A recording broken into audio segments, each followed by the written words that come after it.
श्री सच्चिदानंद समर्थ सद्गुरु साईनाथ महाराज की जय।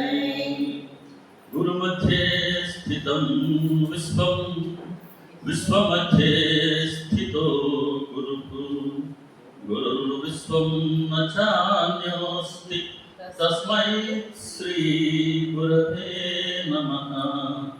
तस्मै श्री गुरवे नमः। सदा निम्बवृक्षस्य मूलाधिवासा सुधास्राविणं तीर्थमभ्याप्रियन्तं तरुं कल्पवृक्षाधिपं साधयन्तं नमामीश्वरं सद्गुरुं साईनाथं। नमामीश्वरं सद्गुरुं साईनाथं।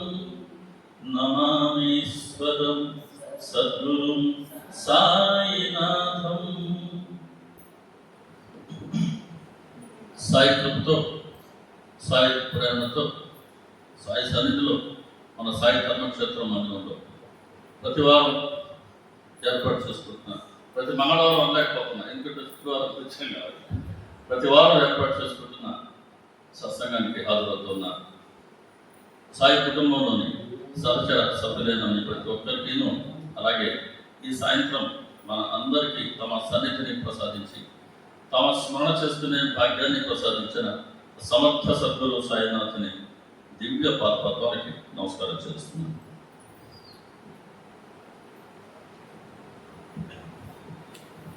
మనం సచ్చరిత్రలో 3వ అధ్యాయంలో ఉన్నాం. 3వ అధ్యాయం నామకరణం, గ్రంథ ప్రయోజనం, అనుజ్ఞాపనం. అంటే గ్రంథాన్ని చదివిన వల్ల పారాయణ చేస్తే మంచిది అని మనం అనుకుంటాం కదా, ఆ నిజమైన ప్రయోజనం ఎలా ఉంటుంది అని తెలియజేస్తూ ఆ గ్రంథ రచనకు రచయితగా బాబా గారు ఎన్నుకున్నటువంటి వ్యక్తి కమలటం, ఆయనకు అనుమతిని ఏ విధంగా ఇచ్చారు అన్న ఆ 2 వివరాలు తెలుస్తుంది ఈ అధ్యాయం. కాబట్టి ఈ అధ్యాయం నామకరణం, గ్రంథ ప్రయోజనం మరియు అనుజ్ఞాపనం. దాంట్లో కొన్నిసార్లు మనం 101వ ఓవిలో ఉన్నాం. 100 ఓవిలు పూర్తయినాయి, 101వ ఓవిలో ఉన్నాం. అంటే అన్ని కూడా ఈ గ్రంథంలో ప్రత్యేకత ఏంటంటే ప్రతి వాక్యానికి నంబర్ ఇచ్చుంటారు. ఆ వాక్యం చివర నంబర్ ఉంటుంది. అలా సరాసరి 160-165 ఓవిలు ఉంటాయి సరాసరి ఒక్కొక్క అధ్యాయానికి.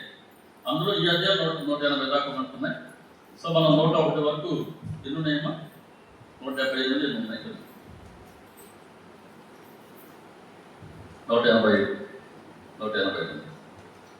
సో మనం ఆ 101వ ఓవిని దర్శించుకుంటూ ఉన్నాం. అందులో బాబా గారిలో ఉండే పరబ్రహ్మం తెలియజేస్తుంది. ఆ ఓవి చాలా ఇంపార్టెంట్ ఓవి. ఏం చెప్తున్నారు అక్కడ? బాబా గారు ఉండే 8 గుణాలు చెప్తున్నారు. ఆ 2 ఓవిలు కలిపి బాబా గారు 8 గుణాలు.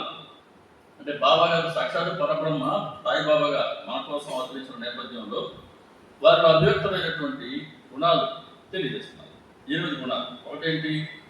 చైతన్య ఘనుడైన అల్లా మాలిక్ తప్ప ఏ ధ్యానము లేనివారు. దీని గురించి మనం పోయిన వారం చెప్తున్నాం. శాంత చిత్తుడు, దీని గురించి కూడా మనం పోయిన వారం చర్చించుకున్నాం. ఏమి అపేక్షించని వారు, నిష్కామ కర్మ చేస్తారని. దీని గురించి కూడా పోయినసారి మనం చెప్పుకున్నాం. సమభావం కలవారు, నిరహంభావం, మమకారం మరియు ద్వంద్వాలకు అతీతంగా ఉండేవారు, అపరిగ్రహం అనే ఈ 8 గుణాలు బాబా గారిలో ఉన్నాయి. ఈ 8 గుణాలు సాక్షాత్తు భగవంతుడి ఐశ్వర్యాలు, భగవంతుడి తత్వాలు. కాబట్టి ఈ 8 గుణాల గురించి మనం చర్చించుకుంటే రకరకాల డిస్కషన్ జరుగుతున్న ఈ రోజుల్లో బాబా గారు గురించి సార్ చదివినా ఈ ఓవిలు విన్నా ప్రతి ఒక్కరికి అర్థమవుతుంది బాబా గారు ఎవరో అని. సో బాబా గారు స్ఫురించిన మేరకి ఈ ఓవిలో మిగతా వాటిని మనం దర్శించుకుంటాం. చైతన్య గ్రహణైన అల్లా మనకి తప్ప ఏ ధ్యానంలో లేనివారు. ప్రాపంచిక ధ్యానం మనందరికీ ఉంటుంది, మనకు శరీరాభిమానం ఉంది కాబట్టి, మనం నామరూపాలకి పరిమితమైన వాళ్ళం కాబట్టి. ఆయన నామరూపాలకి అతీతులైన సచ్చిత్ ఆనంద స్వరూపులు కాబట్టి ఆయన సాక్షాత్తు అందరిలో తమనే చూసుకున్నారు కాబట్టి ఆయన ఒక సాధువుగా, ఒక ఫకీర్గా ప్రకటన నేపథ్యంలో ఫకీర్ ధర్మం ఏంటి, ఒక సాధు ధర్మం ఏంటంటే భగవన్ నామస్మరణ. అలా ఆయన నిరంతరం అల్లా మాకు తప్ప ఏ ఇతర ధ్యానంలోనూ ఉండేవారు కాదు. శాంత చిత్తుడు. ప్రశాంతంగా చిత్తం ఉండలేకపోవడానికి కారణం ఏంటి అంటే మన మనసులో ఉండే సంకల్పాలు, మన మనసులో ఉండేటువంటి వాసనలే. వీటి కారణంగానే మన మనసు ప్రశాంతంగా ఉండలేదు. ఎందుకంటే అందరం ఒకే రకమైన ప్రాపంచికతలో ఉన్నాం కాబట్టి. ఆయన దీనికి అతీతంగా ఉండేవాడు కాబట్టి ఆయన ఎప్పుడు ప్రశాంతంగానే ఉంటారు. ఎటువంటి సుఖదుఖాలు వీటింటికైనా వారికి అతీతమైన స్థితిలో ఉన్నటువంటి ప్రగాఢమైన శాంత చిత్తులు, ఏమి అపేక్షించని వారు. ప్రతిఫలాన్ని చేసే ప్రతి పనికి ఒక లాభం ఉండాలి అని ఆశించేటువంటి ఈ కాలంలో మనం గమనిస్తున్నాం. ఇలా కాకుండా అన్ని సర్వం ఆయనే చేస్తున్నా కూడా చేసేవారు, చేయించేవారు సర్వం ఆయన అయినప్పటికీ, కర్త కర్మ క్రియ వారే అయినప్పటికీ ఏది కూడా నేను చేస్తున్నాను అని దాంట్లో ఆయన తమకు ఆపాదించుకోలేదు. తిరిగి మనకందరికీ శ్రేయస్సుని కలిగించే ప్రక్రియలోనే అప్పుడు ఉన్నారు బాబా, ఇప్పుడు ఉంటారు బాబా, ఎప్పటికీ ఉంటారు బాబా. కాబట్టి ఇంతమందికి ఆయన శ్రేయస్సుని కలిగిస్తున్నప్పటికీ తిరిగి మన నుంచి ఎటువంటి ప్రతిఫలాన్ని అపేక్షించరు. మన ప్రేమ తప్ప దేన్ని అపేక్షించలేదు. అటువంటి బాబా ఈ 3 చెప్పుకున్న పోయిన వారం. 4వది సమభావం కలిగిన వారు. సమభావమే నిజమైనటువంటి ప్రేమ. సమభావం ఏ వ్యక్తి వచ్చినా కులాలకు, మధ్యాలకు, సంప్రదాయాలకు అతీతంగా ఏ ప్రాణి వచ్చినా ఆయన ప్రతి ఒక్కరిని సమభావంతో చూసేవారు. కారణం ఏంటి? అందరిలో ఉన్న ఆత్మనే చూసేవారు ఆయన. ఆత్మ దృష్టి బాబా గారు. మనది దేవ దృష్టి ఉంటుంది. శరీరం, రూపురేఖలు, రంగు గురించి మాట్లాడుకుంటూ ఉంటాం.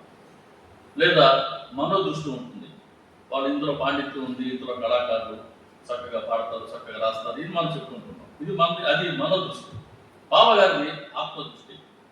అందరిలోనూ ఆయన ఆత్మనే, అంటే తమనే చూసేటువంటి వారు. కాబట్టి ఆయన ఎప్పుడు కూడా సమభావం, ప్రతి ప్రాణి పట్ల కూడా ఒకే భావం ఉంది. మనకు కొంతమంది ఇష్టలు ఉంటారు, కొంతమంది అంటే మనకు అయిష్టంగా ఉంటుంది, కొంతమంది మనం మాట్లాడతాం, కొంతమందితో మాట్లాడలేం, రకరకాల సమస్యలు ఉంటాయి. అలా కాకుండా ఆయన మానవులే కాదు, ప్రతి సమస్త జీవరాశిని ఒకే విధంగా ఆయన ప్రేమించారు. దీనికి కొన్ని ఉదాహరణలు చెప్తున్నాను. 31వ అధ్యాయం బెస్ట్ ఎగ్జాంపుల్ అనమాట. నేను చాలాసార్లు మనం చేసుకున్నాను. 2వ అధ్యాయం, 3వ అధ్యాయం చాలా సమయం పడుతుంది మనం చెప్పుకోవాలంటే కూడా. కారణం ఏంటి అంటే సచరిత్రలో బాబా గారి తత్వానికి పునాది వేస్తుంది. పునాది వేసే 2, 3 అధ్యాయాలు 2 కూడా. ఈ పునాది పైనే తక్కిన అధ్యాయాలు అన్నీ ఉంటాయి. అటువంటి అధ్యాయాలు 2, 3 కూడా. అందులో ఇప్పుడు మనం చెప్పుకున్న సమభావం కలిగిన వారు బాబా అని ఎలా చెప్పగలం అంటే దీనికి మనం 31వ అధ్యాయానికి వెళ్ళాలి.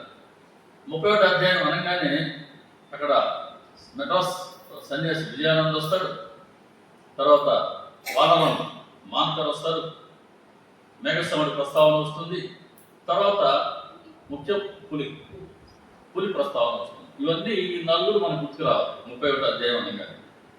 మొట్టమొదటిది విజయానంద్. ఆయన ఒక సన్యాసి, మెడ్రాస్ నుంచి ఆయన మానస సరోవరం వెళ్తూ దారిలో ఎవరో చెప్పారు ఆయన, షిరిడి లాంటి సాయిబాబా అని మంచి సాధు ఔలియా ఉన్నారు, మీరు దర్శించుకోండి అంటే బాబా గారిని దర్శించుకెళ్దాం. ఆయన చెన్నై నుంచి మానస సరోవరం పోయాల్సిన ఆయన షిరిడికి వచ్చారు. బాబా గారిని దర్శించుకున్నారు.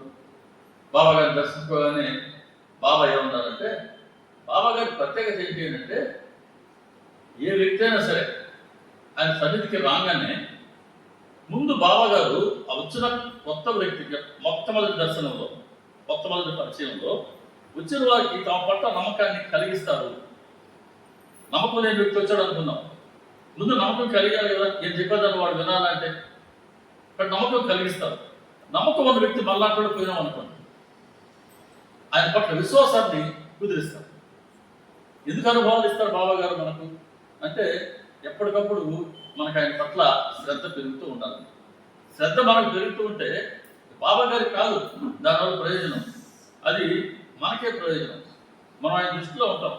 ఆయన దృష్టిలో ఉండడం కన్నా మన జీవిత కాలంలో ఏది సాధించుకునేదో సంపాదించుకునేదో లేదండి. ఆయన దృష్టిలో మనం ఉన్నామా చాలు, ఇంకా అన్నీ ఉన్నట్టే మనం. ఆయన దృష్టిలో మనం లేమా, అన్నీ ఉన్నా కూడా ఏమి లేనట్టే. కాబట్టి ఆయన దృష్టిలో ఉంటే చాలు మనం. ఆయన దృష్టిలో ఉన్నాం అన్నానికి బెస్ట్ ఎగ్జాంపుల్ ఏంటంటే, ఇలా గుర్తుకొచ్చి ఆయన ముందు కూర్చోబెట్టుకుంటాడు, లేదా రాలేదు.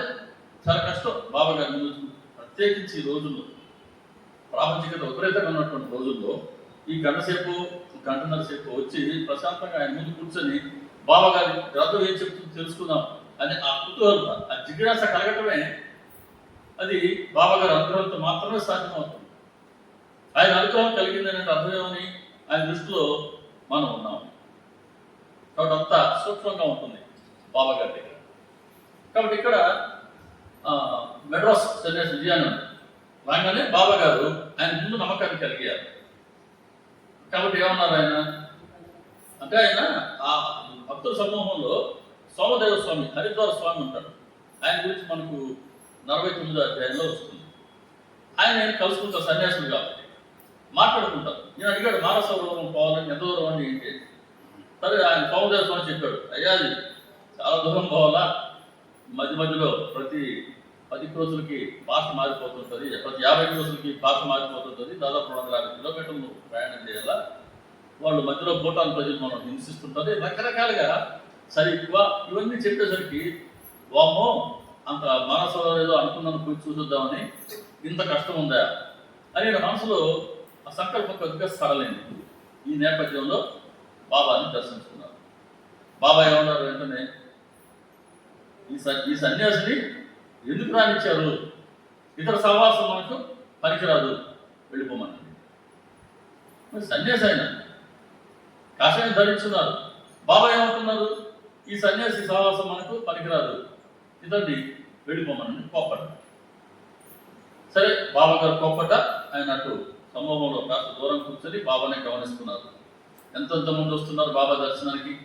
బాబా గారు నమస్కరించుకుంటున్నారు, ఆయన పలకరిస్తున్నారు, బాబా గారు నవ్వుతున్నారు, బాబా గారు కొంతమంది షేక్ ఇస్తున్నారు, కరశాలను చేస్తున్నారు, అన్నీ చేస్తున్నారు. ఈయన మాత్రం అలా అన్నారు. సరే కాసేపటికి ఆయన అలా అన్నా కూడా ఎంతోమంది తన్మయత్వంతో బాబా గారికి పాదసేవ చేసుకుంటూ పాద తీర్థాన్ని వాళ్ళు సేవిస్తూ ఉంటే నేను ఆహ్లాదకరంగా బాబాను దర్శించుకుంటూ ఉండాను. అలా ఆయన 2 రోజులు ఉన్నారు షిరిడీలో. 3వ రోజు ఆయనకు ఒక లేఖ వచ్చింది వాళ్ళ ఇంటి నుంచి. వాళ్ళ తల్లి గారికి తీవ్రమైనటువంటి జబ్బు చేసింది, సీరియస్గా ఉంది వాళ్ళ అమ్మ. ఆ విషయం ఆయనకి సమాచారం వచ్చింది. మరి షిరిడి వదిలిపెట్టి వెళ్ళాలి అంటే అప్పట్లో ఉన్న సంప్రదాయం ఏంటి, షిరిడి విడిచిపెట్టి షిరిడి ఊరు వాళ్ళైనా సరే పొరుగురికి పోవాలన్నా మసీద్కి వెళ్ళి బాబా గారిని దర్శించుకొని ఆయన అనుమతి తీసుకునే వెళ్ళేవాళ్ళు. మళ్ళా పొరుగు వాళ్ళు పోయినామంటే బాబా గారు అనుమతుంటే ఆయన ఎప్పుడు వెళ్ళమంటే అప్పుడు వెళ్ళడమే. ఎవరు రెడీ అయి ఉండడానికి లేదు. ఆయనకి వారం తర్వాత భోజనం లేదంటే పోవడానికి ఉండిపోవాలంటే.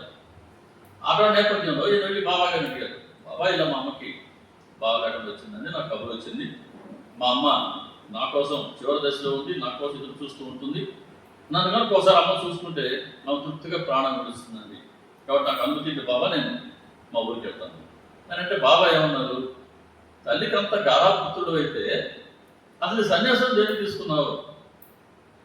సన్యాసానికి కాషాయం శోభించదు. సన్యాసికి మమకారం శోభించదు. నువ్వు కాషాయం తీసుకున్నావు సన్యాసి, మరి కాషాయం తీసుకున్నాక మళ్ళీ మమకారం ఏంటి? కాషాయం చాలా పవిత్రం. కాషాయం ధారణ చేసినంత మాత్రాన పవిత్రత రాదు. పవిత్రత ఉంటేనే కాషాయం ధరించగలగాలి. అది చెప్తున్నారు బాబా ఇక్కడ. కేవలం పరిసరాన్ని బట్టి కాషాయము రుద్రాక్షమాలను వేసుకున్నంత మాత్రాన ఎవరు సన్యాస సాధువు కావడం జరిగేది కాదు. మానసిక సన్యాసమే అత్యున్నత సన్యాసం. కాబట్టి మనసులో ఇంకా నీకు తల్లి పట్ల ఉంది, అయ్యో తల్లి చూస్తే బాగుంది అనుకుంటున్నావు. నీకు మనసులో మమకారం ఉన్నప్పుడు అసలు కాషాయం దేనికి తీసుకున్నావు? అసలు కాషాయ వేషాలు ఎందుకు వేసుకున్నావు అన్నారు ఆయన. కాబట్టి సరే కొన్ని రోజులు ఆగు, మళ్ళా చూద్దాం అని చెప్తూ బాబా ఇంట్లో వాడాలో దొంగలు ఉన్నారు, తలుపులు వేసుకుని జాగ్రత్తగా ఉండదు. ఏమాత్రం అజాగ్రత్తగా ఉంటే వాళ్ళు నీ పైబడి నీ సర్వస్వాన్ని అపహరిస్తారు, వెళ్ళి వాడాలి అని చెప్పారు. తర్వాత చూద్దాం మీ అమ్మ సంగతి అని అన్నారు. అనుమతి ఇవ్వలేదు. సరే ఈయన వెళ్ళారు. సరే అప్పటి వరకు బాబా గారు ఆయన 3 సార్లు భాగవతాన్ని సప్తాహం చేయమన్నారు.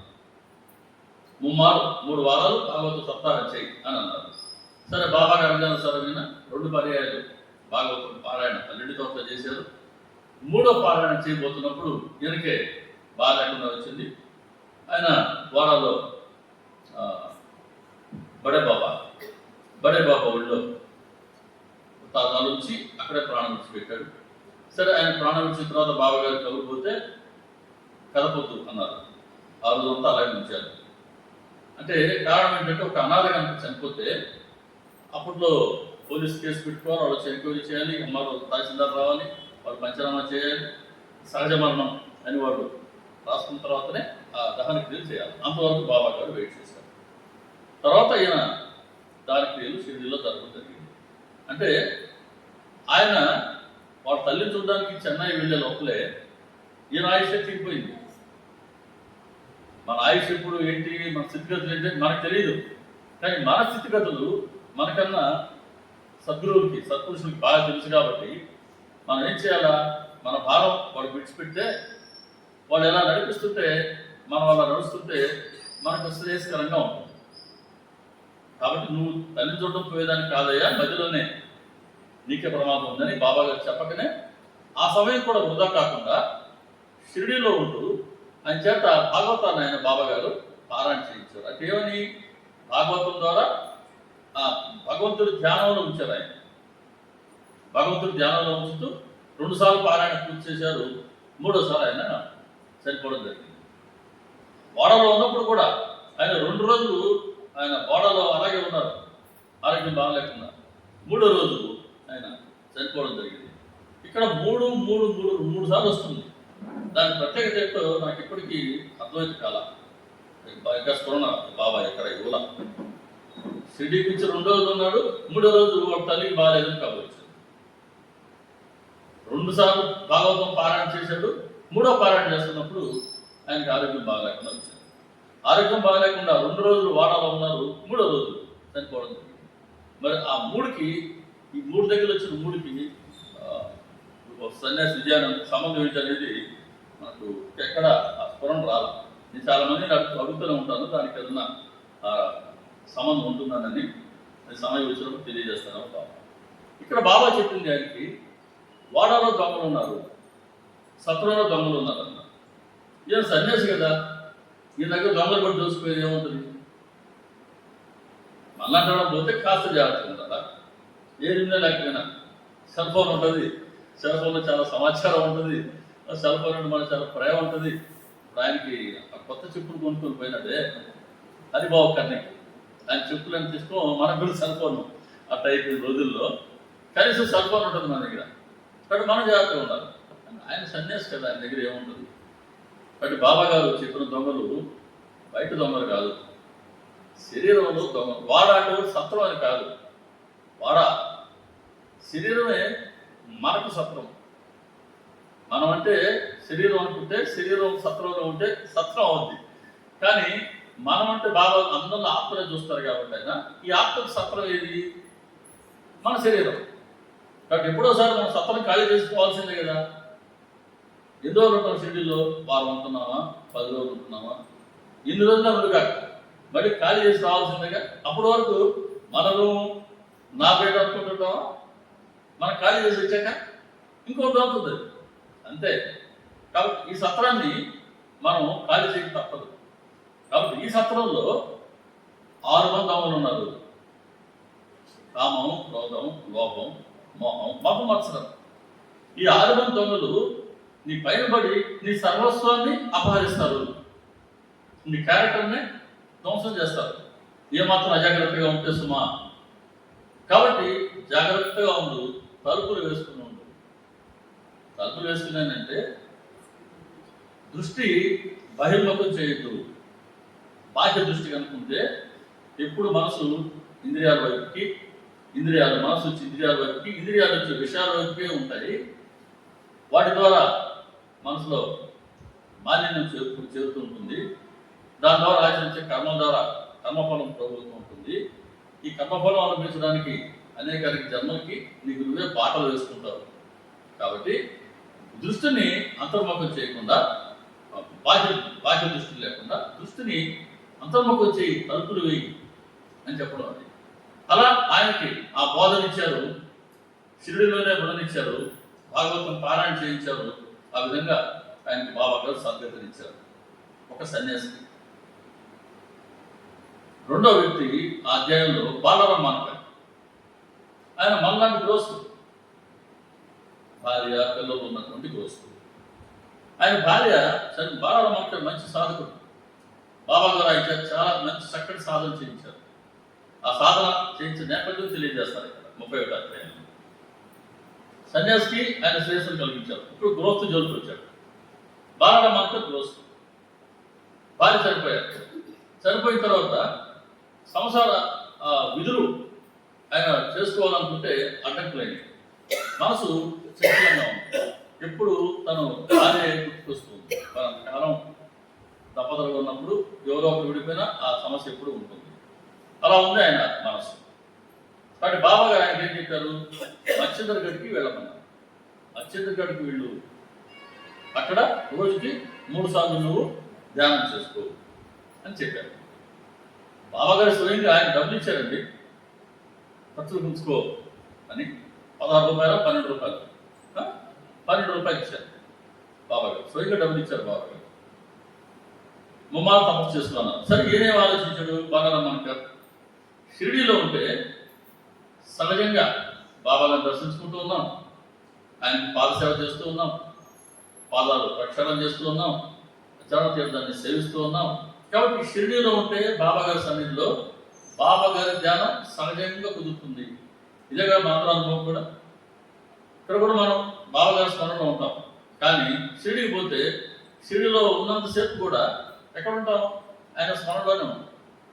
కాబట్టి మన ఇళ్లలో ఉండేదానికి షిరిడీకి వెళ్ళడానికి చాలా తేడా ఉంది. అది మనందరం మనసు గ్రహిస్తుంది. వెళ్ళేటప్పుడు ఎంత సంతోషంగా వెళ్తామో, వచ్చే రోజు కాస్త మనకు ఇబ్బందిగానే వస్తాం. అయ్యో మళ్ళీ ఎక్కడికి వస్తామేమో అనుకుంటూ ఆయనకి చెప్పుకొని వస్తాం. అయ్యా మళ్ళీ త్వరగా పునర్దర్శన భాగ్యం కలిగించు బాబా అని. ఆ విధంగా ఏంటో అదే ఆలోచించాడు. ఇక్కడైతే రోజు బాబాను చూస్తున్నా, ఆయన స్మరణ సహజంగా ఉంటున్నా. ఎక్కడో మచ్చిందరగడు చాలా దూరం పోవాలి, అక్కడ బాబా ఉండరు. బాబా ఉండని దగ్గర నేనుండి ఏ ప్రయోజనం పొందగలను అని ఇదే మాట బాబా అక్కడ అనగానే మరి వెంటనే గుర్తుకొచ్చింది. శిష్యులు 3 రకాల శిష్యులు ఉంటారు. ఉత్తమ శిష్యులు, మధ్యమ శిష్యులు, అధమ శిష్యులు. ఈ 3 చెప్పిన తర్వాత మనం ఏ కేటగిరీలోకి వస్తామో మీ అందరూ చెప్పాలి. ఉత్తమ శిష్యులు గురువు చెప్పకముందే గురువు మనసులో మాట తెలుసుకుని దాన్ని ఆచరించేవాడు ఉత్తమ శిష్యుడు.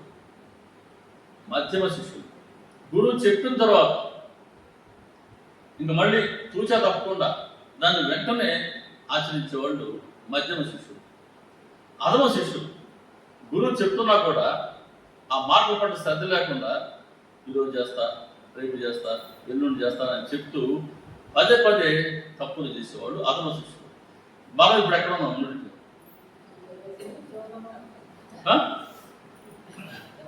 చెప్పాలి, చాలా చాలా ఇబ్బంది కదా. నేను చెప్తున్నా, నాకు మూడో కేటగిరీ, నాకు మొహమాట ఉంది. ఆయన చెప్పినట్టు ఆచరిస్తే ఎక్కడో కూర్చోబెట్టారు ఆయన. అర్హత మనకి లేక ఆయన చెప్పినట్టు మనం ఆచరించం అంతే. మన వెనకాల పాప ఆయన తాడి కట్టి లాగుతుంటాడు. చిక్కుల కానీ దారం కట్టి లాగుతాను అంటాడు బాబా. ఆయన దారం కట్టి లాగుతున్నాడు, బాగానే ఉంది. కానీ మాయ ఉంది, ఇనుప గొలుసు పెట్టి వెనక్కి లాగుతుంది. ఏది బలం రెండింటిలో? పాప ఆయన దారం కడతాడు ప్రేమగా, ఇది గొలుసు పెట్టి లాగుతుంది. సో అక్కడ మనకు ఆచరణకి వెళ్ళేందుకు రకరకాల సమస్యలు.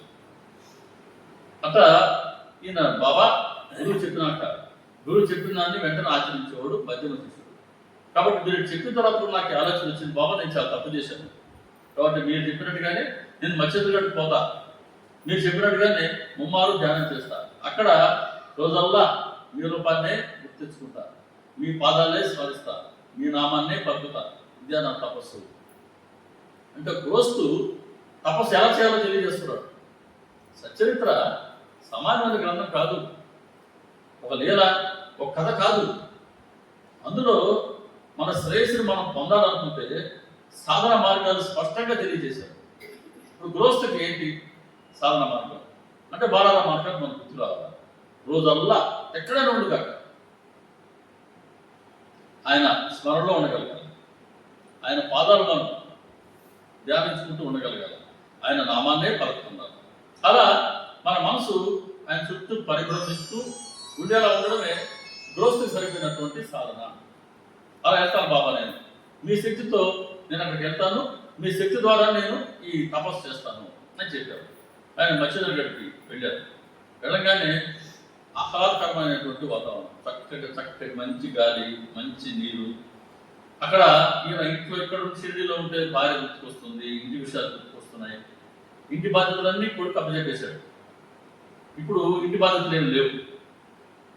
రోజు తర్వాత వానప్రస్థం తప్పనిసరి. సచరిత్ర ఎన్ని ధర్మాలు చెప్తుందో సామాన్యమైనది కాదండి. సచరిత్ర నిజంగా బాబా గారి వరాల జల్లే. మనకు ఎన్ని వరాలు మనం పొందగలమో మన జీవితకాలంలో, అది మనలో ఉండే జిజ్ఞాసను బట్టి ఉంటుందండి. కాబట్టి గృహస్థు బాధ్యత ఏంటి? మన శాస్త్రం ఏం చెప్తుంది అంటే, బ్రహ్మచర్యం అయిపోయింది, ఇప్పుడు గృహస్థులుగా ఉన్నాం, తర్వాత వానప్రస్థానికి పోవాలి, తిరిగి సన్యాసానికి పోవాలి. ఈ 4 ఆశ్రమాలు అంటారు. బ్రహ్మచర్యంగా అయిపోయింది, గృహస్థుగా అయిపోయింది. గృహస్థు నుంచి వానప్రస్థానికి పోయి తీరాల్సిందే, పోతేనే సన్యాసం, మనం సన్యాసాన్ని ఆచరించగలం. సాధారణంగా ఏం జరుగుతుంది? గృహస్థులుగానే అయిపోతున్నాం, గృహస్థులుగానే వెళ్ళిపోతున్నాం.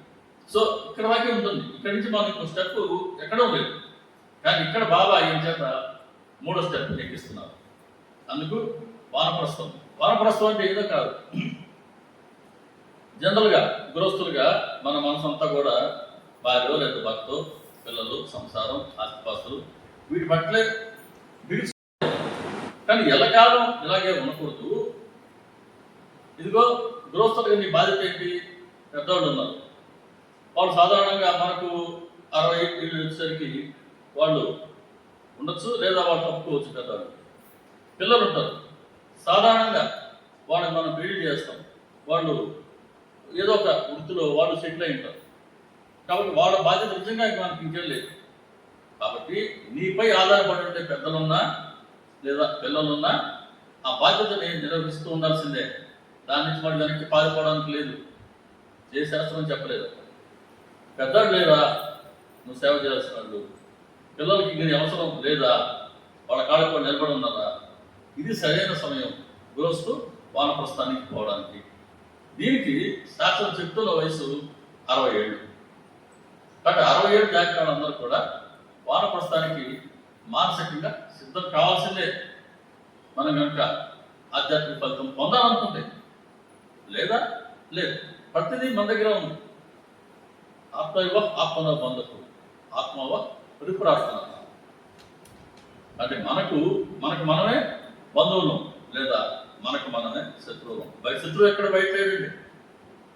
మనకు మనమే ఏదన్నా కూడా ఊరికి అనుకుంటాం, వాళ్ళు నథింగ్ పోయింది. ఏముండదు. మనం కనుక మనసు నియంత్రించుకుంటే, ఇంద్రియాలు నియంత్రించుకుంటే మనకు మనమే బంధువులం. ఆత్మలో బంధువు. లేదా మనసును మనం నియంత్రించుకోలేదా? మనసుకే లోబడి ఉన్నామా? ఆత్మయో త్రిపురాత్మ, ఆత్మకి మనమే శత్రువులు అవుతాం. కాబట్టి అందుకే వానప్రస్థానం మనం చెప్తుంది హిందూ శాస్త్రం, హిందూ ధర్మం. దీని చేత వానప్రస్థం అంటే మళ్ళీ చెప్తున్నా, ఎక్కడికో వెళ్ళాల్సిన పని లేదు, మన ఇంట్లోనే ఉంటున్నాం. కానీ ఇంటి బాధ్యతలన్నీ పిల్లలకు అప్పచెప్పేసి, వాళ్ళు ఎదురు ఉన్నారు కదా, వాడు కూడా తెలుసు ఇప్పుడు ఎలా సొసైటీలో బతకాలి, వాళ్ళకి అప్పచెప్పేసి అప్పటి వరకు గృహపరమైన విషయాల్లో కూరుకుపోయిన మనసుని వెనక్కి తీసుకొచ్చుకోవడం వానప్రస్థం. దీనికి ఎక్కడికో పోవాల్సిన పని లేదు. ఎక్కడికో వెళ్ళినా కూడా మనసులో కనుక ఈ ఆలోచనలు ఉంటే నువ్వు ఎంత దూరం పోయినా మాత్రం ఇదే ఆలోచనలు ఉంటాయి కదా. అదే ఇంట్లోనే ఉండి వీటన్నిటిని మానసికంగా పరిశీలించు. ఇలా వెనక్కి అంటే ఇంటి కుటుంబ పర విషయాల నుంచి వెనక్కి తీసుకురావడిన మనసుని తిరిగి భగవంతుడి వైపుకి మరలించడమే సన్యాసం. అది సన్యాసం. అంతేగాని సన్యాసం అంటే కాషాయం కాదు, జడలు కాదు, రుద్రాక్ష మాలలు అంతకన్నా కాదు. కాబట్టి గృహస్థు కూడా సన్యాసానికి వెళ్ళొచ్చు. సన్యాసానికి పానిదే మోక్షం అయితే రాదు. మరి బ్రహ్మచారి నుంచి జరిగిన సన్యాసులు పోయేవాళ్ళు ఉన్నారు. గృహస్థులుగా వానప్రస్థంలోకి రాదు. మనం గృహస్థులు అయినాం కాబట్టి మనం వానప్రస్థానికి పోవాల్సిందే, వానప్రస్థం నుంచి సన్యాసానికి పోవాల్సిందే. కాబట్టి ఇక్కడ బాలరామానికర్ని ఆయన గృహస్థగా ఉన్న బాలరామానికర్ని భార్య చనిపోయారు, పిల్లలకి బాధ్యతలు అప్పచెప్పేశాడు. ఇప్పుడు ఆయన వానప్రస్థుడిగా చేయాలని బాబా గారి సంకల్పం. అందుకు మత్స్యేంద్రగడు వెళ్ళారు. ఇక్కడ ఆయన మనసు ప్రశాంతంగా ఉంది, ఇంటి విషయాలు గుర్తు రావట్లేదు. చక్కగా రోజు బాబా గారి స్మరణ చేసుకుంటూ, బాబా గారి పాదాలు ధ్యానించుకుంటూ, బాబా గారి నామాన్ని చెప్పుకుంటూ ఆయన రోజుకి బొమ్మలు తపస్సు చేస్తూనే ఉన్నారు. అలా రోజులు గడిచిపోయాయి. ఒక రోజు ఆయన ధ్యానంలో ఉన్నారు. బాబా గారు ఎదుట ప్రత్యక్షమయ్యారు. అదే ఆయన విశ్వాసాన్ని కుదిరిస్తారని చెప్తున్నాం మనం. దానికి ఎగ్జాంపుల్ మంచిది. బాబా ప్రత్యక్షమయ్యారు. అదే బాబా దగ్గర కనబడ్డారు ఏంటంటే, బాబా చెప్పారు, బాబా దగ్గర కనబడ్డారు ఏంటి అన్నారు. అవునయ్యా, నువ్వేమనుకున్నావు? ఇదో సాయిబాబా అంటే నీ కనబడే ఈ శరీరానికే పరిమితం అనుకున్నావు. ఈ శరీరం షిరిడిలో మాత్రం ఉందనుకున్నావు. షిరిడి దాని బయట లేదనుకున్నావు. వాస్తవానికి ఎవరైతే సాయిబాబా అంటే ఈ శరీరానికి మాత్రం పరిమితం అనుకుంటారో అటువంటి వాళ్ళ కోసమే నేను ఇవన్నీ చెప్తున్నాను.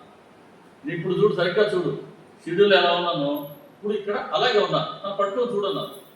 కాదు, ఈయన ఇల్లు కూడా చూసుకున్నాడు, స్పర్శలో ఎరుపులో ఉన్నాడు, తన ప్రత్యక్షంగా చూస్తున్నాను బాబాని. ప్రతి అక్షం అంటే ఏమని, ప్రత్యక్షం అంటే ఏమని, ప్రతి ప్లస్ అక్షం, కంటికి ఎదురుగా ప్రత్యక్షం అంటే పట్టుకున్నారు బాబాని. చూడు ఇప్పుడు ఇక్కడ ఎలా ఉన్నానో అప్పుడు అక్కడ అలాగే ఉన్నాను కదా. సో ఇప్పుడు షిరిడిలో ఆయన ఎలాగ ఉన్నారో ఇప్పుడు మత్స్యేంద్రగఢ్లో బాలరామానికర్ ముందు కూడా అలాగే ఉన్నాం. మనం ఎక్కడ కావాలనుకున్నా ఆయన అక్కడ అలాగే ఉండదు. కారణం ఏంటి? సర్వవ్యాపి. మనం ఎక్కడికైనా వెళ్ళాలనుకుంటే మనం పెద్ద ప్లాన్ చేసుకోవాలి. షిరిడికి వెళ్ళాలనుకుంటే మనం ఎప్పటి నుంచి ప్లాన్ చేస్తాం? 2 నెలల ముందు నుంచి మనం ప్లాన్ చేయాలి. ట్రైన్ రిజర్వేషన్ చేసుకోవాలా, అక్కడ అకామిడేషన్ చేసుకోవాలా, మళ్ళీ రావడానికి ఏర్పాటు చేసుకోవాలా. ఆయన అలా కాదు. ఒక క్షణం సంకల్పం మాత్రంతో ప్రపంచంలో ఎక్కడైనా ఉండదు. ఒక్కొక్కరికి ఒక్కొక్క విధంగా ఆయన కనపడిన కూడా కనపడగలరు. ఆయన లార్డ్, ఆయన యజమాని, పరమేశ్వరుడు, పరబ్రహ్మ. ప్రతిదీ ఆయన ఆజ్ఞానుసారం, ఇచ్చానుసారమే జరుగుతుంది. ఇప్పుడు ఇది బాగా మనకి అర్థమైంది. ఒక బాబా గారని నేను అనుకున్నాను అంటే ఏమనుకున్నాను, మత్స్యేంద్రగఢ్ దేనికి పోమన్నారు బాబా నన్ను, మీరు అక్కడ లేరు కదా, మీరు లేని దగ్గరికి నన్ను ఎందుకు పంపిస్తున్నారు అనుకున్నాడు కదా. దానికి చెప్పాడు, నేను ఉన్నా ఇక్కడ, అక్కడ ఎలా ఉన్నానో ఇక్కడ కూడా అలాగే ఉన్నా. సరిగ్గా చూడు, దేహ దృష్టితో చూడొద్దు. సరిగ్గా చూడంటే సరైన దృష్టితో చూడు. నేను ఈ శరీరానికి పరిమితమైన వాడిని కాను, నేను నామరూపాలకి అతీతమైనటువంటి సాక్షాత్ పరబ్రహ్మని అని ఆయనకి ఆత్మతత్వాన్ని తెలియజేస్తే అప్పుడు ఆయన ఆ విధంగా సాధన చేసుకొని బాబా గారు చెప్పినట్టుగా ఆ నియమిత కాలం చేసేసరికి ఆయనకు కూడా ఆత్మానుభవం కలిగింది. ఆత్మానుభవమే మోక్షం ఉంది.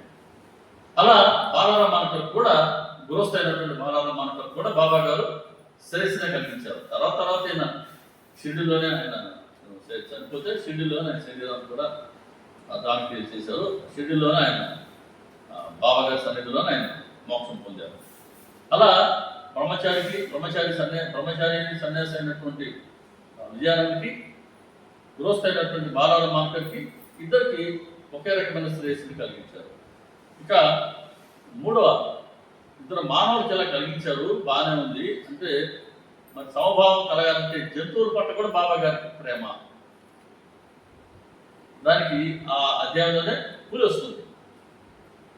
పులిని ఒక బండి మీద కట్టుకొని తిరుగుతున్నారు కొంతమంది ముసల్మాన్లు.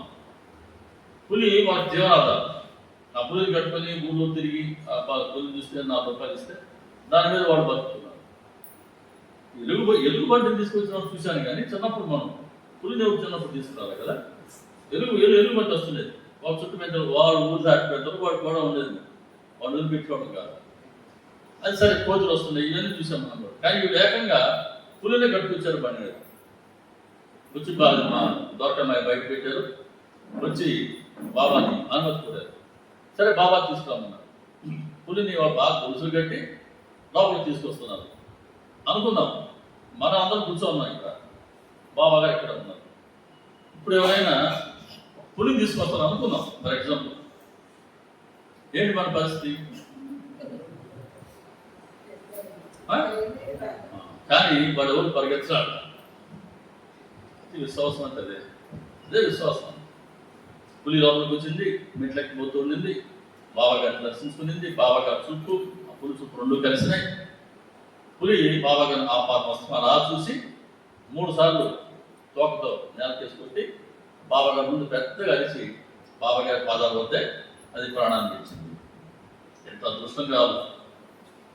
చివరి క్షణాల్లో బాబాగారు సాక్షాత్ పరబ్రహ్మ, సాక్షాత్ భగవంతుడు, ఆయన దర్శించుకుంటూ ఆయన చూస్తూ ఆయన సన్నిధిలో ప్రాణం వెళ్ళడం అంటే అదే మోక్షం. అంటే ఎంత తపస్సు చేస్తే అటువంటి భాగ్యం లభించాలి ఎవరికైనా కూడా. ఇదే కోరుకోవాల్సింది ఎవరైనా కూడా. ఆ చివరి క్షణం ఎప్పుడు వస్తే ఎవరికి తెలియదండి. ఆరోగ్యంగా ఉన్నాం అనుకోవడానికే లేదు, మనసులో ఉన్నట్టు పోతడానికి గ్యారెంటీ కూడా లేదు. ప్రతిదీ ఆయన చేతిలో ఉంది. కాబట్టి ఎప్పుడు పోతామో తెలియనప్పుడు ఏం చేయాలా? ఎప్పుడు పోయినా సరే మనం ఆయన స్మరణలో కనుక ఉండే ప్రాక్టీస్ మనం కనుక చేస్తే శరీరం ఎప్పుడైనా పోనీ కట్ట మనకు తెలియదు, మన చేతిలో కూడా కాదు. కానీ ఆయన స్మరణలో ఉంటూ వెళ్ళిపోతున్నాం. అదిగో ఆ పులికి మళ్ళీ ఆ పులికి లాగా క్రూర మృగం అండి, అడవిలో పుట్టింది. అంటే నా వారు ఎక్కడున్నా సరే వాళ్ళకి పిచ్చి పిల్లలు కానీ దానికంటే లాక్కొచ్చినట్టు లాక్కొస్తాను అని అంటారు. బాబా పులిని లాక్కురావడం ఎంత విచిత్రం. అడవిలో పుట్టిన పులి అది ఎక్కడో ఒక సర్కస్ కంపెనీలో వాళ్ళ దగ్గర ఉండింది, అక్కడ సేవలు చేస్తుంది. తర్వాత ఆ పులిని జబ్బు కూడా ఉంటుంది, వాడు దాన్ని వదిలేసి ఉంటాడు. సర్కస్ కంపెనీ వాడు ఎవరి 4 కొనుక్కున్నారు. కొంతకాలం వీళ్ళు తిప్పారు, దాని మీద వీళ్ళు 4 రూపాయలు సంపాదించుకున్నారు. పులికి బాగా లేకుండా వచ్చింది. ఎవరో చెప్పారు షిరిడీకి తీసుకెళ్ళండి, బాబా గారు ఉన్నారు, ఆయన కనుక ఆయన ఆశీర్వదిస్తే పులికి బాగా అవుతుంది. పులిని బాగా చేసుకోవాలని వచ్చారు. కానీ ఏకంగా పులి బాబా గారి సన్నిధిలో చనిపోయింది. కాబట్టి వాడికి బాబా గారు 50 రూపాయలు ఇచ్చారండి. మనకు సచరిత్రలో ఆ మాట రాయలేదు, కానీ లైఫ్ ఆఫ్ సాయిబాబాలో నరసింహస్వామి గారు ఆ మాట రాశారు. బాబా గారు స్వాస్థాలతో ఆ పులిని తీసుకొచ్చిన 4గురికి 50 రూపాయలు చేతిలో పెట్టారు. ఎందుకని? ఇక్కడ ఏం జరిగింది ఇంతకీ అంటే, ఈ జీవుడు ఏ జన్మలోనో బాబా గారి భక్తుడు. ఇప్పటి వరకు పులి రూపంలో పుట్టినప్పటికీ, పులి జన్మలో వచ్చినప్పటికీ రుణం తీర్చుకోక తప్పలా. ఏ జన్మలోనో ఎవరికైనా సరే మనం కనుక రుణపడి ఉంటే ఆ రుణం అక్షరాల చెల్లించుకొని తీరవలసిందే. ఇప్పుడు డబ్బులు తీసుకొని మన అకౌంట్ కాదు ఎవరికైనా. ₹1 కూడా మన అకౌంట్ కూడా ఎవరికి, వాళ్ళకి ఏది రావాలో పరమంగా మనం ఇచ్చేయాల్సిందే. రుణపడి ఉన్నామా, ఇదిగో రాసిపడి లెడ్జర్ రాసేస్తారు. పైన మనకు ఒక ఫోల్డర్ ఉంటుంది. ఆ ఫోల్డర్లో ఈ జీవుడు పలానా వాళ్ళకి బాకీ పడి ఉన్నాడు లెడ్జర్ ఎంటర్ అయిపోతుంది. ఎప్పటికైనా సరే వాళ్ళు ఏదో ఒక రూపంలో పుట్టాల్సిందే. వాళ్ళ కోసం మనం పుట్టాల్సిందే. వాళ్ళకి ఎంత మనం డబ్బు చెల్లించాలో దాన్ని చెల్లించి తీరవలసిందే. ఇదిగో పులిగా జన్మించినా కూడా వచ్చి ఆ నలుగురికి వాళ్ళ దగ్గర బందీగా ఉండి ఆ డబ్బు సంపాదించింది సరిపోరాలి, ఇంకా 50 రూపాయలు బాకీ ఉంది. కానీ వచ్చి సద్గురు సన్నిధిలో ప్రాణాలు విడవబట్టి ఆ జీవుడిని ఇంకా రుణపడి ఉండి ఇంకో జన్మించే ఇది లేకుండా ఎంతో ప్రేమతో ఆ జీవుడు బాకీ ఉన్న 50 రూపాయలు బాబాగా చెల్లించడం జరిగింది. ఎంత ప్రేమ ఉంటే చేస్తారట. ఆయన అవతరించిందే ఉద్ధరించాలని, కాబట్టి పులిని అలా ఉద్ధరించారు. సరే, మనం గుర్తుపెట్టుకోవాలి విషయం, ఎవరికి రుణపడి ఉండనేకూడదు. చాలా ప్రమాదం. మనం తెలియకుండా మనం చేసుకుంటున్న హాని. అందుకే శత్రువులు బయట లేరు, దొంగలు లోపలే ఉన్నారు అని బాబా చెప్పింది. పులికి ఆయన అలా బాబా గారి సన్నిధిలో ప్రాణం విడిస్తే దాన్ని తీసుకెళ్ళి తక్కియా దగ్గర మన ఈ శివాలయం ఉంది కదా, లోపల కాంప్లెక్స్, శివాలయం ఎదురుగా ఆ పులిని సమాధి చేశారు. అక్కడ కూడా ఇప్పుడు పులి సమాధి మనం చూడవచ్చు. విఘ్నేశ్వరుడు, శనీశ్వరుడు, మన పరమేశ్వరుడు 3 గుళ్ళు వరుసగా ఉంటాయి కదా. నంది వెనకాల ఇక్కడ పులి సమాధి, పులిని పూడ్చిపెట్టారు. అలా జంతువు అయినటువంటి క్రూర మృగం అయినటువంటి పులికి కూడా ఆయన సద్గతిని ఇచ్చారు. అట్లా బ్రహ్మచారిగా ఉన్నటువంటి సన్యాసి అయినటువంటి బ్రహ్మచారి ప్లస్ సన్యాసి అయినటువంటి విజయానందకి, మనలాంటి గృహస్థ అయినటువంటి బాలారామానికి, క్రూర మృగం అయినటువంటి పులికి బాబా గారు వీళ్ళ ముగ్గురు కూడా ఆయన సమానంగా ప్రేమించారు. అందుకు సమభావం కలిగినటువంటి వారు ఆయన మాట వచ్చింది ఇక్కడ. తర్వాత నిరహంభావం. నిరహంభావం అంటే అహంభావం లేనటువంటి వారు అని. అహంభావం అంటే ఏంటి? నేను అంటే ఈ శరీరం, నేను నా పేరు, ఈ శరీరం నాది. కాబట్టి నామరూపాలకి మనం పరిమితం చేసుకుంటున్నాం. కాబట్టి మనందరం కూడా అహంభావంతో ఉన్నట్టు. ఆయన నామరూపాలకి అతీతంగా ఉన్నటువంటి కాబట్టి ఆయన నిరహంభావం. శరీరాభిమానం మన నేను ప్లస్ నాది. ఎప్పుడైతే నేను అనేది ఉందో నాది అనేది ఉంది కదా. ఈ సెల్ ఫోన్ నాది కాదని చెప్పగలను నేను. సెల్ ఫోన్ నాదే. సో ఇంత సూక్ష్మంగా నేను నాది మనలో కలిసిపోయింది రక్తం. దాన్ని విడదీయడం చాలా కష్టమైన పని. అదే అహంభావం. నేను ప్లస్ నాది, ఈ రెండు కలగలిపి అహంభావం. ఇదే అజ్ఞానం. కాబట్టి మనందరం దీనికి లోబడి ఉన్నాం. ఆయన దీనికి అతీతంగా ఉన్నారు. అహంభావం ఉండబట్టి రకరకాలుగా మనలో రాగద్వేషాలు ఉంటాయి, మానవాలు ఉంటాయి. బాబా గారి దగ్గర వాటికి తావు లేదు. ఉదాహరణకి 5వ అధ్యాయం జవహర్ అలీ, మంచి ఎగ్జాంపుల్. జవహర్ అలీ సచరిత ప్రత్యేకత ఇదే. ఒక్క ఓవి కనుక మనం తీసుకుని దాని కనుక మనం ఓవేటు వాక్యం అని ఒక్క వాక్యాన్ని కనుక తీసుకుని మనం దాని కనుక మనం బాబా గారు స్ఫురించిన మేరకి మనం విశ్లేషించుకుంటూ పోగలిగితే సచరిత మొత్తం వస్తుంది. అంటే ఒక్క వాక్యాన్ని కనుక మనం సరిగ్గా అర్థం చేసుకుంటే సచరిత్ర మొత్తాన్ని మళ్ళీ మనం ఒక్కసారి స్మరణ చేసుకున్నట్టు. అట్లా మననం మాత్రమే కాకుండా శ్రవణం తర్వాత మననం కూడా జరుగుతుంది. అందుకే సచరిత్ర ఒక ఓషన్, సముద్రం ఎదగలం ఆయన అసాధ్యం. కాబట్టి అటువంటి సముద్రంలో మనం మన జీవిత కాలంలో ఒక ఉగ్గు గిన్నెన, లేకపోతే చిన్నపాటి గ్లాసా, పెద్ద గ్లాసా, చిన్నపాటి చెంబులోనా, బిందులోనా, ఏదో ఒక ప్యాకర్లోనా ఎన్ని తీసుకెళ్ళగలిగితే అన్ని పట్టుకెళ్ళగలం. కాబట్టి మనకి ఎంత కావాలో డిసైడ్ చేసుకోవాల్సింది మనమే. ఆయన సముద్రం, నీకెంత కావాలో అది తీసుకో. ఎవరికేం కావాలన్నా ఇచ్చేందుకు సిద్ధంగా ఉన్నా, కానీ ఇచ్చే ముందు పుచ్చుకునే వాళ్ళ అర్హతను పరీక్షించి వాళ్ళు భరించగలిగినంతే ఇస్తాను, అంతే. బంగారం ఇప్పుడు వెయిట్ మిల్లీగ్రామ్ సహా వస్తుంది కదా, 6.723 అంటాడు. 6.7 అన్నాడు. మనకు కూడా 723 కనబడితే ఖచ్చితంగా కాటా అనుకుంటాం. అంత ఖచ్చితంగా ఉంటుంది బాబా గారి కాటా. అయినా సరే ఆయన ఉన్న దయ, కరుణ ఏంటంటే అక్కడ కానీ అర్హతలు మించి ఇవ్వదని, కానీ అర్హతలు మించే ఇస్తారు బాబా. దాంట్లో అనుమానం లేదు అని చెప్పి మనం నెగ్లిజెంట్గా ఉండడానికి లేదు, ఈజీగా తీసుకోవడానికి లేదు.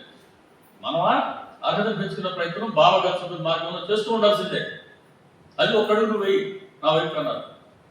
అర్హత లేకపోయినా గురికి ఏం అర్హత? ఆయన 50 రూపాయలు ఎందుకు ఇవ్వాలా? 50 రూపాయల కోసం మళ్ళీ ఇంకో జన్మిస్తారు. కాబట్టి అవసరమైన దానికన్నా ఎక్కువ ఇస్తారు. అర్హత నుంచి బాబా ఇస్తూనే ఉంటారు. కానీ మనం మాత్రం అర్హత పెంచుకునే ప్రయత్నం చేస్తూ ఉంటాం. ఇక్కడ జవహర్ అలీ ఆయన గురువు. ఆయన బాబా గారికి ఎలా గురువు అయినారు? ఆయనకి బాగా ఖురాన్ ఆయన బాగా కరతలమా చాలా చక్కగా చెప్పేవారు. ఆయన రహతా కూర్చున్నారు. రహతాలో ఒక ఈద్గా కడుతున్నాడు. అంటే ఒక సన్నటి గోడలాంటి కట్టి ముస్లిమ్స్ ప్రేయర్ చేస్తుంటారు. అది కడుతున్నారు.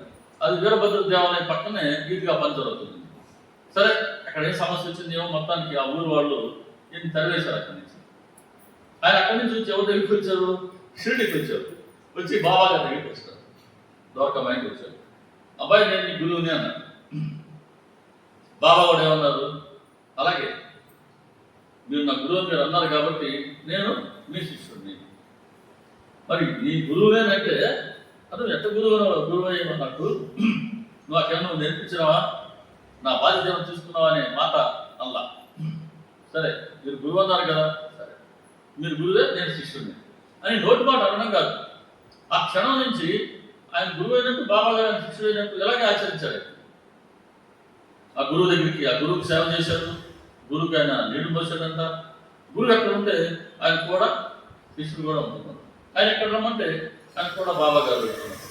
అలా క్రమక్రమంగా మళ్ళీ షిరిడి విడిచిపెట్టి వాళ్ళు వెళ్ళిపోవడం జరిగింది. అంతా కిందకి పోయారు మళ్ళీ అంటే వాళ్ళు చదివేశారు కదా. ఇప్పుడు ఈయన సపోర్ట్గా నేను సాయిబాబాని తీసుకుపోయాడు. ఇప్పుడు మనం కూడా ఏదైనా సమస్య వస్తే మనకు సపోర్ట్ ఉన్న వాళ్ళని తీసుకెళ్తాం. ఆ వచ్చేవాళ్ళు కూడా సరే ఇంత చాలా మంది ఉన్నారు మనకు ఇంట్లో అనుకుంటారు. అదే లాజిక్ అక్కడ కూడా. కాబట్టి ఎవరో తీసుకెళ్ళాడు? ఏ ఒక్కరుంటే సమస్తం ఉన్నట్లు ఆ ఒక్కనే పట్టుకున్నాడు ఆయన జవహర్. కాబట్టి వాళ్ళు కూడా బాబా గారి గురించి విన్నారు కాబట్టి, బాబా గారి గురించి తెలుసు కాబట్టి రహతా ప్రధాన గ్రామం షిరిడీకి. అప్పుడు రహతా గ్రామానికి చెందినటువంటి హ్యామ్లెట్ షిరిడి, సీలడి, షిరిడి కూడా కాదు సీలడి, 10-15 గడపలు ఉండేటువంటి ఒక కుగ్రామం. ఈరోజు రహతాకే ఉంది, షిరిడి కార్పొరేషన్ అయిపోయింది. జిల్లా కూడా మార్చినట్టున్నారే. అహ్మదాబాద్ జిల్లా కాదనుకుంటాను ఇప్పుడు.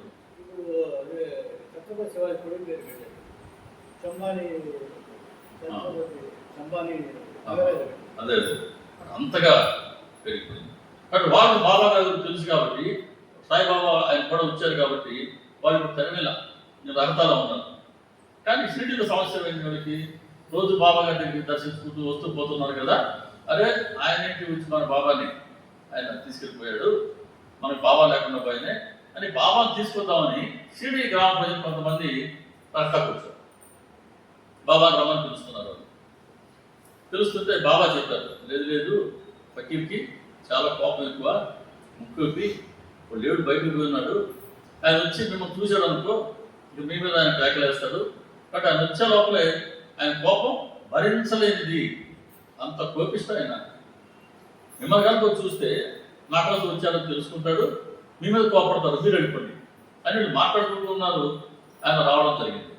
రాగానే ఆయనకి అర్థమైంది ఏం జరుగుతుంది.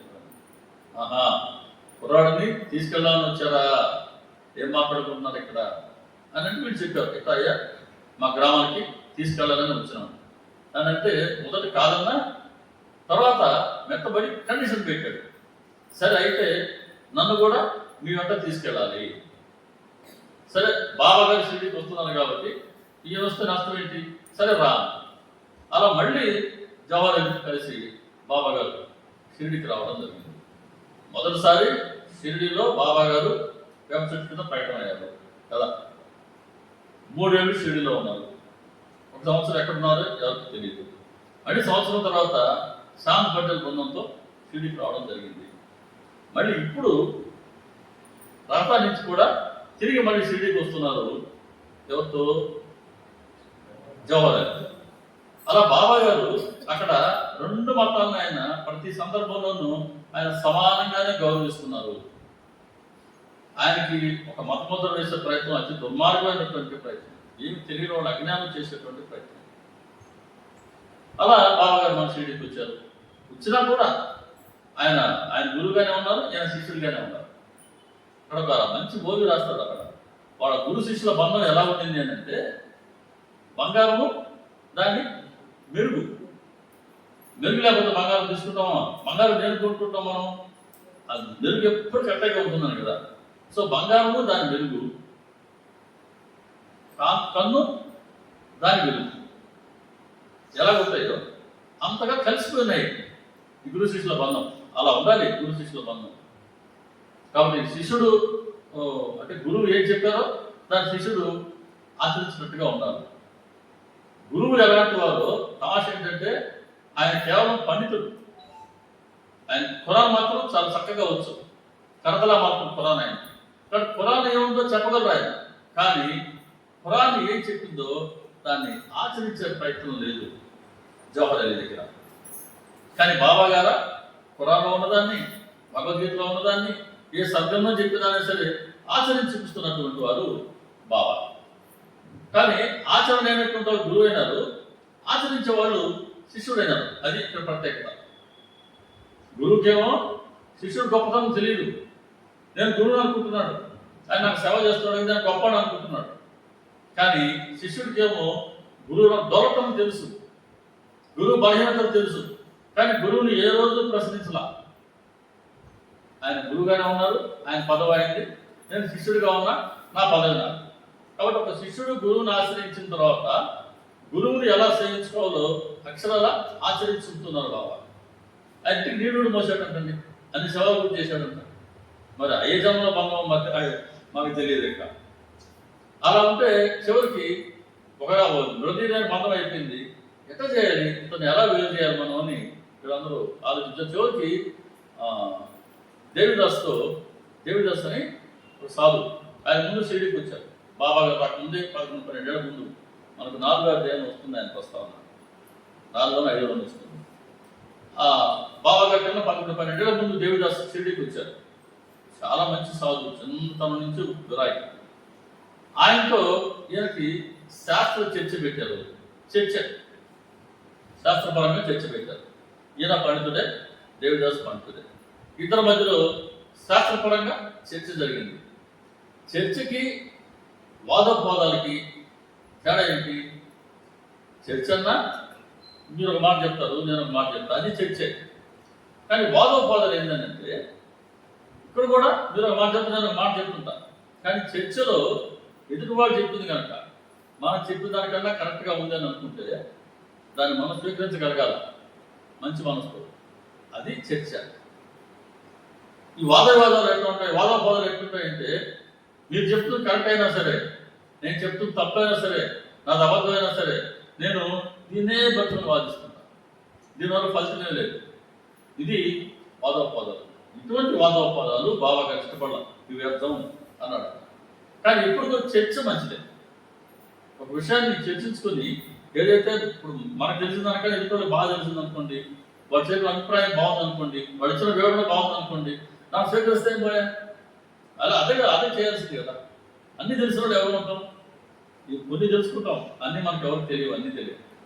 కాబట్టి మనకు తెలిసిన కొన్ని విషయాల్లోనే మనకన్నా ఉన్నతమైన భావం వచ్చినప్పుడు దాన్ని స్వీకరిద్దాం. అది చర్చలో జరుగుతుంది. అలా ఇద్దరి మధ్యలో చర్చ జరిగింది. చర్చలో ఈయనేమో పుస్తక పండితుడే, ఎవరు? జవహర్ అలీ. కానీ దేవిదాసు ఆయన ఒక విరాగి, ఆయన ఆచరణలో ఉన్నటువంటి వారు. కాబట్టి ఆయన జవహర్ అలీని ఓడించాడు. జవహర్ అలీని వాళ్ళు అప్పుడు షిరిడీ తరివేశారు. ఆయన వైజాపూర్ వెళ్ళిపోయాడు. వైజాపూర్ కనీసం నాకు తెలిసి 200 కిలోమీటర్స్ ఉంటుంది షిరిడీ నుంచి. వైజాపూర్కి వెళ్ళిపోయారు. కానీ అప్పటి వరకు కూడా ఆయన షిరిడీ విడిచిపెట్టి వెళ్ళేంత వరకు కూడా బాబా గారు ఆయన గురువుగానే, ఈయన తన తాను ఆయన శిష్యుడిగానే భావించారు, అలాగే సేవించారు. కొన్ని ఏళ్ళ తర్వాత మళ్ళీ ఆయన జవహర్ షిరిడీ వస్తారు. వచ్చిన తర్వాత కూడా బాబా గారు ఆయన చాలా గౌరవించారంట. అంటే ఓడిపోయి వెళ్ళిపోయినాడు కదా అనే ఆ చిన్నతనం కాకుండా అప్పుడు కూడా చక్కగా గౌరవించారు. ఇప్పుడు అర్థమైంది జవహర్ అలీకి, తన శిష్యుడు అన్న సాయిబాబా ఎంత గొప్పవాడు.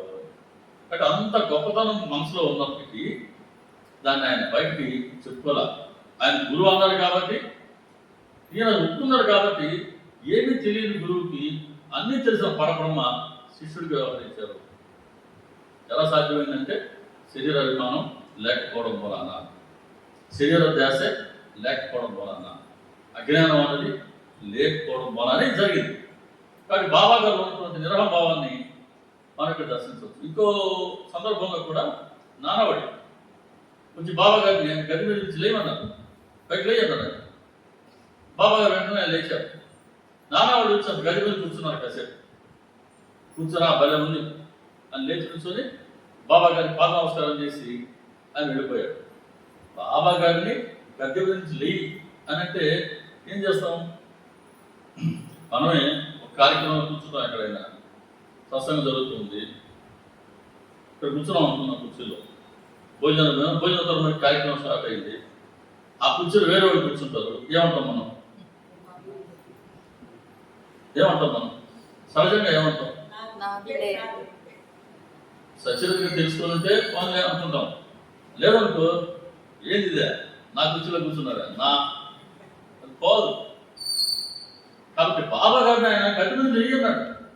చక్కని బాబా గారు లేచారు, లేచి పక్కన కూర్చున్నారు. ఆయన ఆశ్చర్యపోయారు అందరూ. నానవాళ్ళు ఆ గది మీద కూర్చున్నారు. తర్వాత ఆయన బాబా గారి పాద నమస్కారం చేసి బాగుంది అని వెళ్ళిపోయినాడు. ఇక్కడ కూడా బాబా గారు ఉన్నటువంటి నిర్హం భావాన్ని మనం దర్శించుకోవచ్చు. శరీర భావన ఉండిందా, నేను అనే భావన ఉండిందా, నాది అనేది ఉంటుంది.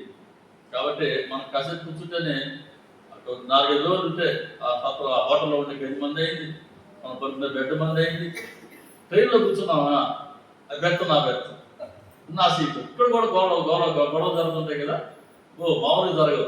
ఇవన్నీ కారణం ఏంటంటే ఎవరు తప్పు కాదు, మనలో ఉన్నటువంటి ఆ శరీర భావన, అది బాబా గారు అవుతుంది. కాబట్టి ఆయన పూర్తి నిర్హం భావం బాబా గారి సొంతం. సమయం కూడా 15 అయిపోయింది. ఇంకా 3 ఉన్నాయి. మమకారానికి, ద్వంద్వాలకు అతీతమని, అపరిగ్రహం అని. ఈ 3టిని తిరిగి మనం వచ్చే వారం సత్సంగంలో దర్శించుకుందాం. శ్రీ సచిదానంద సమర్థ సద్గురు సాయినాథ్ మహారాజుకి జై. జై. నేను చెప్పడం మర్చిపోయాను, ఇలా కూడా అనుకున్నాను, అదే బాగా చేసి. సర్వే జనా సుఖినో భవంతు, లోకా సమస్తా సుఖినో భవంతు, సమస్త సన్మంగళాని భవంతు. ఓం శాంతి శాంతి శాంతి.